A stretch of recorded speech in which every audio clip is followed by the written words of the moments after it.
tausiah, jadi yang belakang jangan gosip, ya kan? Ini ceramahnya sangat luar biasa yang akan dibawakan oleh Ustazah kondang kita jauh dari Samarinda.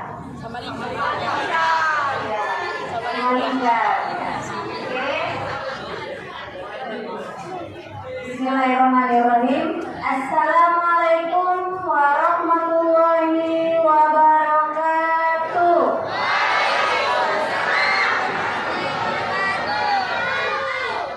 Alhamdulillahirabbil alamin wassalatu wassalamu ala asyrofil anbiya'i wal mursalin wa ala alihi washabbihi ajmain. Amma ba'du. Mari sama-sama kita mengucapkan puji syukur kehadirat Allah Subhanahu wa taala di mana telah memberi kita banyak nikmat sehingga kita berkumpul di halaman sekolah kita seperti biasa melaksanakan tausiah dan selawat beriring salam kita hadiahkan kepada Baginda Muhammad sallallahu alaihi wasallam. Allahumma sholli ala sayyidina Muhammad. Ya, Ustazah, suaranya masih ada, bisa fokus? Bisa. Yang bisa tertib, Ustazah doakan baju lebarannya 5. Sedikit gak 5? Oh, tidak. Ada 6 sama 1. Jadi berapa Kak? 10. Oke. Yang saya hormati Kepala MPS SMA Alif Ustaz Komodoran Siregar FPDI, yang saya hormati Ustazah dan staf pegawai MPS SMA Alif dan yang Ustazah banggakan anak-anak Ustazah semuanya. Apa kabar anak Ustazah?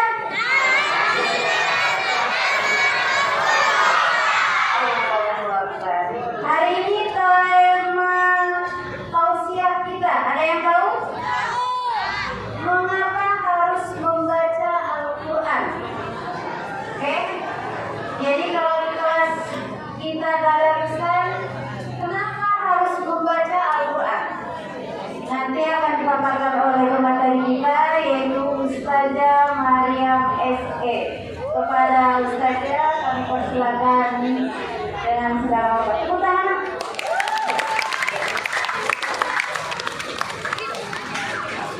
Baik, terima kasih kepada Ustazah Ilmayana.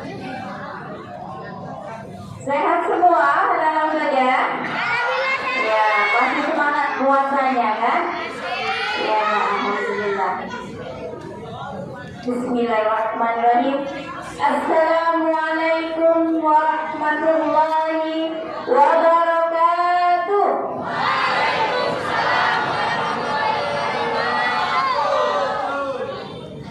Alhamdulillah rabbil alamin. Wassalatu wassalamu ala asyrofil anbiya'i wal mursalin wa ala alihi wa sahbihi ajmain. Amma ba'du. Puji syukur marilah kita ucapkan kepada Allah Subhanahu wa taala karena dengan rahmat dan nikmatnya sampai saat ini kita masih diberi keselamatan dan kesehatan. Kemudian salam berkah marilah kita ucapkan kepada hudwasana kita Nabi besar Muhammad sallallahu alaihi wasallam. Yang kami hormati Bapak Kepala MTS SMA Al-Jariah, yang kami hormati Ustaz dan Ustazah staf pegawai MTS SMA Al-Jariah. Baik, kenal sama Ustazah ya? Kenal nggak? Karena saya baru masuk kelas. Baik, anak-anak Ustazah semuanya, materi tausiah kita hari ini apa? Mengapa harus membaca Al-Quran? Baik, anak-anak Ustazah semuanya, yang di belakang bisa dengar? Iya. Yang anak-anak Ustazah yang mulia, nampak? Iya. Baik. Saya akan sedikit memaparkan tentang materi tausiah hari ini, mengapa harus membaca Al-Quran. Jadi Al-Quran itu apa anak saja? ya kitab suci, ya kitab suci agama kita, agama Islam. Jadi Al-Quran itu adalah petunjuk, ya petunjuk untuk hidup kita, ya petunjuk hidup manusia itu adalah Al-Quran.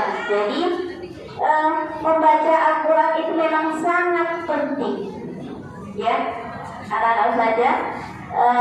Wahyu yang pertama diturunkan oleh Allah kepada Nabi Muhammad itu wahyu surah apa?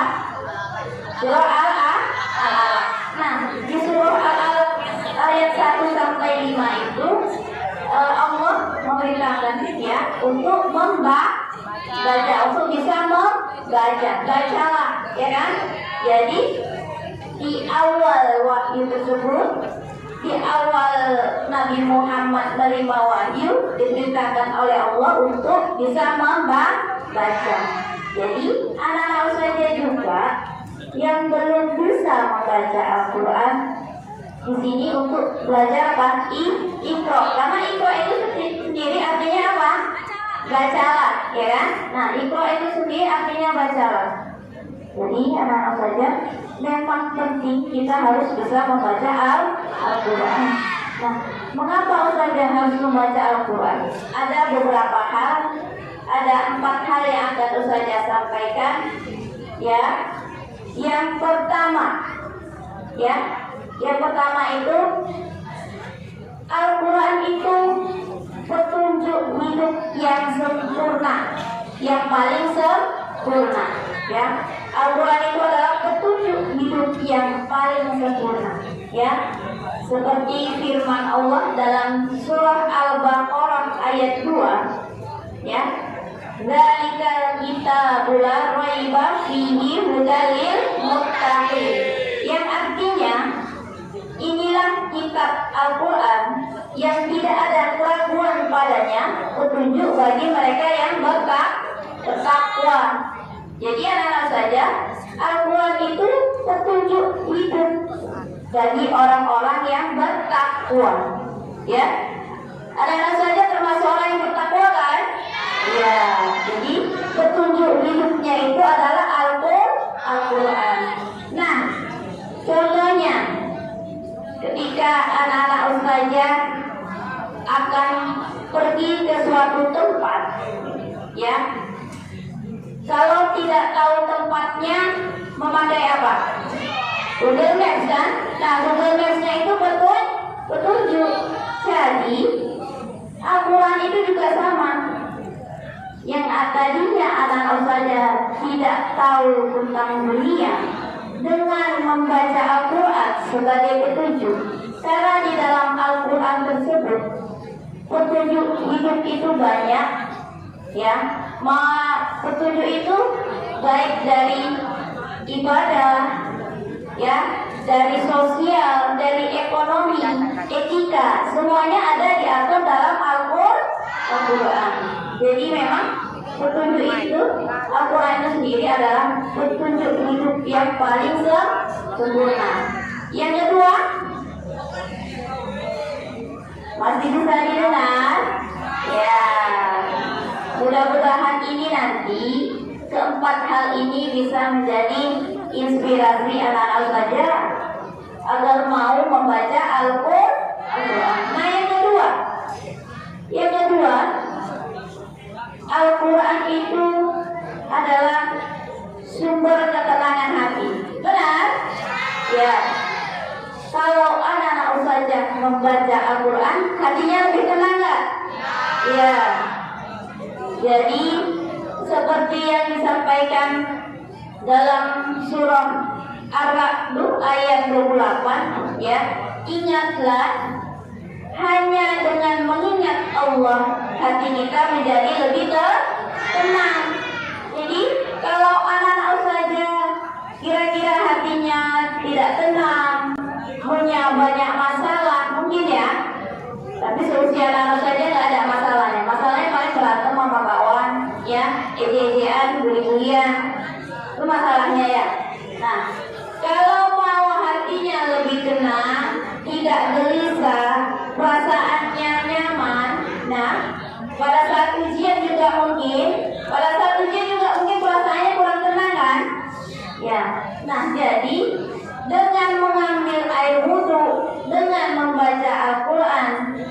insya Allah hati akan menjadi lebih tenang. Ujian pun pasti akan berjalan dengan lancar. Makanya setiap sebelum mulai ujian selalu kita membaca doa, ya kan? Baik, itu yang kedua. Kalau anak-anak saya juga punya masalah, mungkin di dalam keluarga atau di sekolah, dengan membaca doa juga hati pasti akan lebih tenang. Nah, yang ketiga, Al-Quran itu sebagai sumber syafaat di hari akhir. Jadi sebagai sumber syafaat di hari akhir. Makanya Rasulullah juga bersabda, bacalah Al-Quran karena nanti Al-Quran itu seakan membawa, karena dia akan datang ya sebagai membawa syafaat bagi yang membaca Al-Quran dan di hari akhir. Jadi suatu saat ketika kita sudah di alam kubur, ya, ketika kita sudah di alam kubur, Al-Quran itu juga sebagai penolong yang memberi syafaat. Jadi kalau anak-anak saja rajin membaca Al-Quran, ilmu pahalanya itu nanti juga akan dibawa sampai akhirat, ya. Jadi rajin-rajinlah membaca Al-Quran, apalagi di bulan Ramadan, di bulan yang penuh keberkahan. Anak-anak saja juga dianjurkan untuk membaca Al-Quran, untuk memperbanyak baca Al-Quran. Coba Ustazah tanya dulu, kira-kira sudah berapa juz yang dibaca sampai hari ini dari puasa pertama? Ada yang sudah berapa banyak? Ada yang sudah 10 juz? 1 juz, 1 hari 2 juz. Yang 1 hari 1 juz ada? Ada? Sudah berapa juz nak dibaca Al-Quran? Berapa? Ada dibaca? Jangan baca pula. Yang putri? Coba tunjuk tangan yang sudah dapat 6 juz. Ada? Ada? Subhanallah, ada. Berarti 6 juz sudah. Sudah berapa? Nah, siapa namanya? Namanya siapa? Kok kamu bilang? Ya, sudah ada yang 8 juz selama 6 hari ini, nak. Subhanallah. Kasih tepuk tangannya. Ya, salah satu yang mengamalkan, yang membaca Al-Quran. Ya. Nah, yang keempat, ya, anak-anak saja, Al-Quran itu kalau kita membaca Al-Quran, pahalanya berlimpah, ya, pahalanya sangat berlimpah. Karena apa? Ya, satu huruf yang kita baca, ya, itu pahalanya satu kebaikan. Nah, satu kebaikan itu dilipat gandakan oleh Allah menjadi 10 kebaikan. Jadi alif lam mim kalau anak-anak saja baca, itu alifnya 1 huruf, lamnya 1 huruf, ya, mimnya 1 huruf. Sudah berapa itu? 3 huruf. 3 huruf kali 10 sudah 30 kebaikan. Coba anak-anak saja bayangkan, kalau anak-anak saja baca 1 ayat, 2 ayat, 1 halaman, 2 halaman, sudah berapa banyak pahala yang didapatkan. Nah, jadi itulah istimewanya membaca Al-Quran.